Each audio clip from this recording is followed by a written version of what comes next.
Assalamualaikum Sobat Jelajah Jakarta. Saya kembali lagi menjelajahi pinggir Sungai Ciliwung, tepatnya di sebagian wilayah Kelurahan Rawajati, Kecamatan Pancoran, Jakarta Selatan ini, untuk melihat progres normalisasi yang sampai saat ini masih dijalankan oleh Kementerian Pekerjaan Umum dan Perumahan Rakyat, Direktorat Jenderal Sumber Daya Air, Balai Besar Wilayah Sungai Ciliwung Cisadane, melalui kontraktor PT Gifon Kencana Sejahtera Bersama KSO.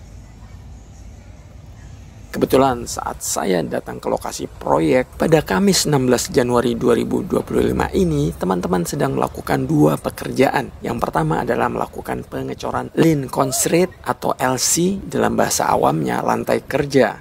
Pengecoran LC ini dilakukan untuk pekerjaan pengecoran rigid pavement.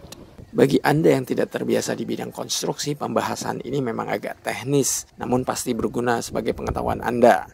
Sobat Jelajah Jakarta, jalan inspeksi yang sedang dikerjakan ini memang menggunakan perkerasan jalan beton atau yang tadi saya sebut sebagai rigid pavement atau perkerasan kaku. Jika jalan-jalan pada umumnya masih menggunakan tipe perkerasan lentur atau flexible pavement atau perkerasan jalan aspal, untuk jalan inspeksi di Rawajati ini menggunakan perkerasan jalan beton atau rigid pavement. Antara jalan perkerasan aspal dengan jalan perkerasan jalan beton atau perkerasan kaku jelas beda. Perkerasan kaku seperti di Jalan Inspeksi Sungai Ciliwung Rawajati ini dipilih karena nantinya jalan ini akan dilalui oleh beban lalu lintas yang tinggi. Selain kendaraan roda 2 dan 4, jalan inspeksi ini tentu saja akan dilalui oleh alat-alat berat seperti ekskavator maupun dump truck yang nanti akan mengeruk, mengepok, dan mengangkut lumpur secara rutin di Sungai Ciliwung ini. Sobat Jelajah Jakarta, menurut sumber Kementerian PUPR ada keistimewaan mengapa jalan menggunakan rigid pavement. Pertama, jalan lebih awet, dan kedua, biaya maintenance lebih rendah dibandingkan menggunakan flexible pavement. Namun memang secara kenyamanan pengguna jalan mengaku lebih nyaman lewat di atas jalan aspal dibanding di atas jalan beton. Namanya juga jalan beton di mana konturnya keras. Anyway, pekerjaan pertama yang saya update pada Anda adalah pengecoran LC dalam rangka membuat jalan inspeksi ini.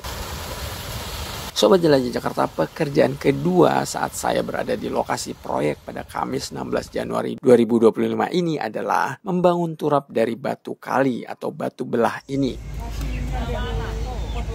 Menurut Bang Tamrin selaku pelaksana proyek normalisasi Sungai Ciliwung Rawajati ini, pembangunan turap batu kali ini dalam rangka mengunci interlocking permeable revertment atau IPR ini, Sobat Jelajah Jakarta.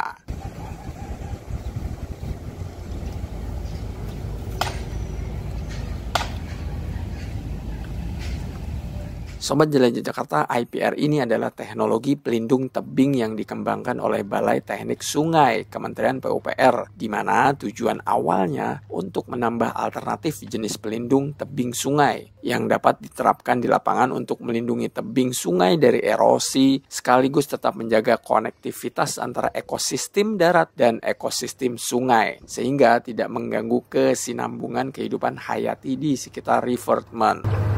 Meski terlihat sudah kokoh tanpa harus dikunci di ujung akhir beton IPR ini disusun, namun kontraktor tetap membuat beton-beton IPR ini kokoh saat diterjang air Sungai Ciliwung ketika debit air Sungai Ciliwung ini tinggi. Jika di hilir ini dikunci dengan beton pintu air, maka di ujung hulu dikunci dengan beton turap batu kali seperti ini, Sobat Jelajah Jakarta.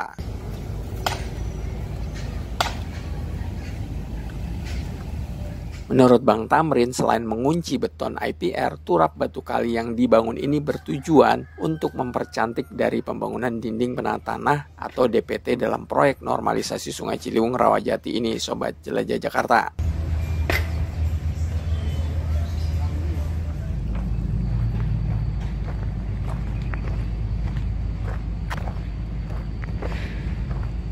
Sobat Jelajah Jakarta, meski proyek normalisasi khususnya jalan inspeksi ini belum kelar 100%, namun saat saya bertanya pada warga ketika pergantian tahun dari 2024 ke 2025 lalu, lokasi ini ramai banget. Warga sudah antusias dengan lokasi baru yang nantinya bakal keren ini. Saya juga jamin lokasi di sepanjang jalan inspeksi ini bakal jadi lokasi favorit. Tidak cuma buat warga di pinggir sungai, melainkan warga dari berbagai lokasi.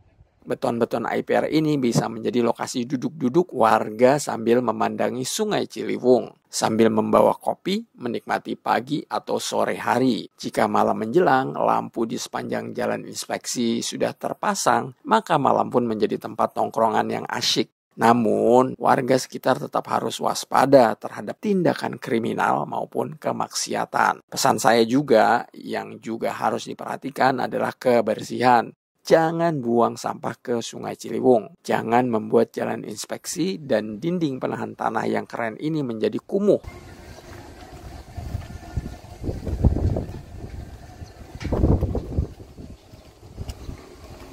Perhatikan nih Sobat Jelajah Jakarta, belum juga kelar, dinding penahan tanah ini sudah menjadi jemuran. Jika 1-2 orang dibiarkan seperti ini, lama-lama semua warga bisa ikut-ikutan. Selain menjadi lokasi jemur pakaian, bisa jadi menjadi lokasi jemur kasur. Lalu nanti akan ada kandang burung, dan lain sebagainya. Semoga saja hal-hal tersebut tidak terjadi ya, sehingga lokasi Rawajati ini benar-benar menjadi proyek percontohan normalisasi yang keren. Jalan inspeksinya tidak kumuh, semoga, amin. Sobat Jelajah Jakarta, demikian update mengenai proyek normalisasi Sungai Ciliwung Rawajati yang bisa saya infokan di episode hari ini. Insya Allah akhir Januari 2025 ini, normalisasi yang mulai dijalankan sejak Juni 2024 lalu kelar. Seperti apa update 100% proyek ini? Nantikan episode Jelajah Jakarta berikutnya langsung dari lokasi proyek, bukan dari lokasi seberang proyek. Baik Sobat Jelajah Jakarta, sampai jumpa. Salam persatuan. Wassalamualaikum warahmatullahi wabarakatuh.